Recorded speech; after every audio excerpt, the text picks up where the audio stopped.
meerra deebiinaa ibsii biyyarraati mandirraan bilbila naan jettee eda galgala erga waraanni bilisummaa Oromoo mandiidhaa fi onoota sadii seenee ture booddee amma humnoonni mootummaa drooniidhaan qilleensarraan rukutaa jiru jette. Eessanaan jette bakki mootummaan abbaa irree kun rukute?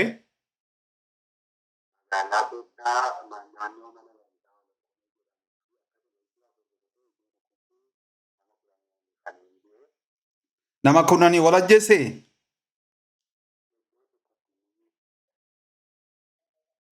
Mee sagalee kee wallaa kaasiitii iddoo tokkotti nama kudhanii wal akkan ajjeesedha.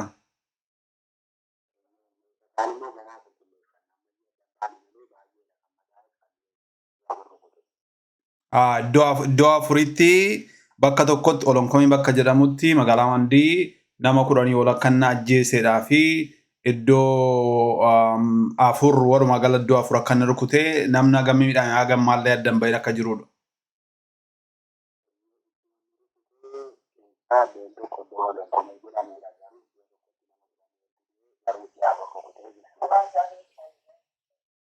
Baay'ee nama gaddisiisa. Qilxuqaarraadhaa fi lataa sibuu bakka jedhamus onoota kanas waraanni bilisummaa Oromoo dhuunfatee seenee turuusaa dhageenye turre.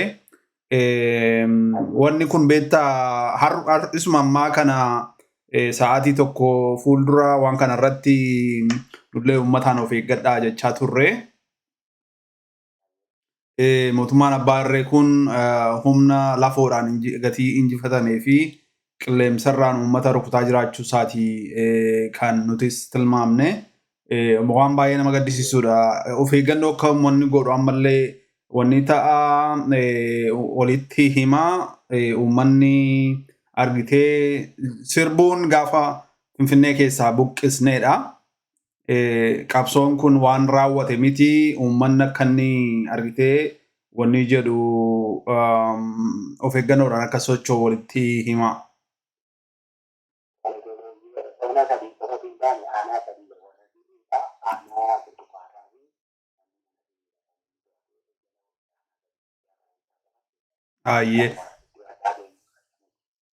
Ammallee waraanni bilisummaa Oromoo ammallee mana sibuu qabatee jira, mandii qabatee jira moo waraanni gallakkisee ba'eera?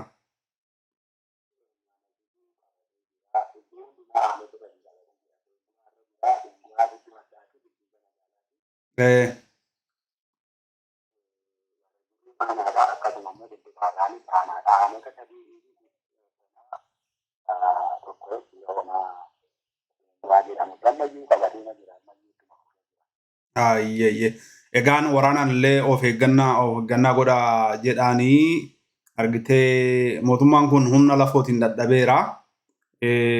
Itti hammaateera gatii ta'ee fi yeroo ammaa kanatti abdii kutannaa keessatti argama. Kanumaa fi argitee lammiileedhaa fi waraanas qilleensarraan kan inni yaalii gochaa jiru. Kanaaf isinis egaa of eeggadhaa jira.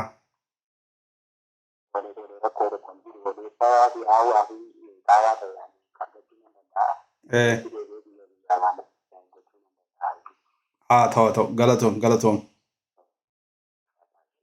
Nagaatiin.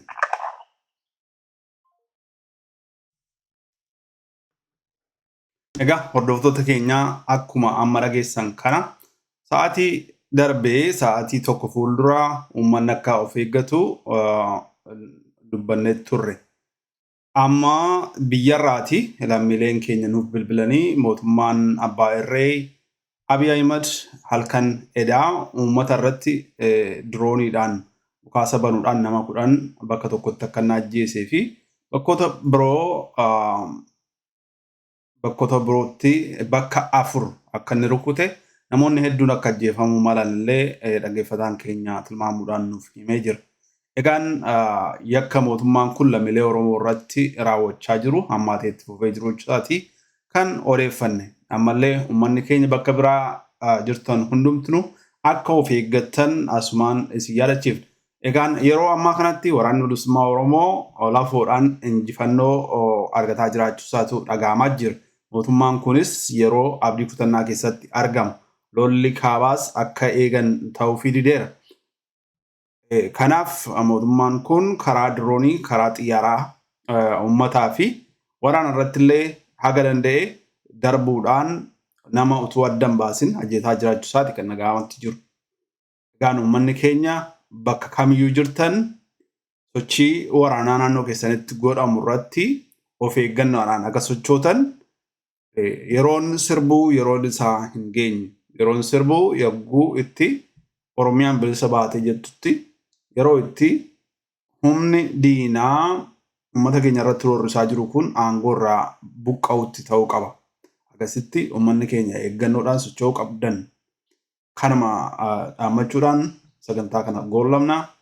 Egaan oduun amma nu dhaqqabe kun oduu atattamaati. Oduu biyyarraa ammuma nuuf bilbilanii nuuf himanidha. Kan sagantaa idilee keenya ala deebinee qopheessinedha. Egaan fuuldurattis waan Oromiyaa keessatti ta'u akkasuma nuuf ga'a jenna. Hedduu galatooma nagaadhaan.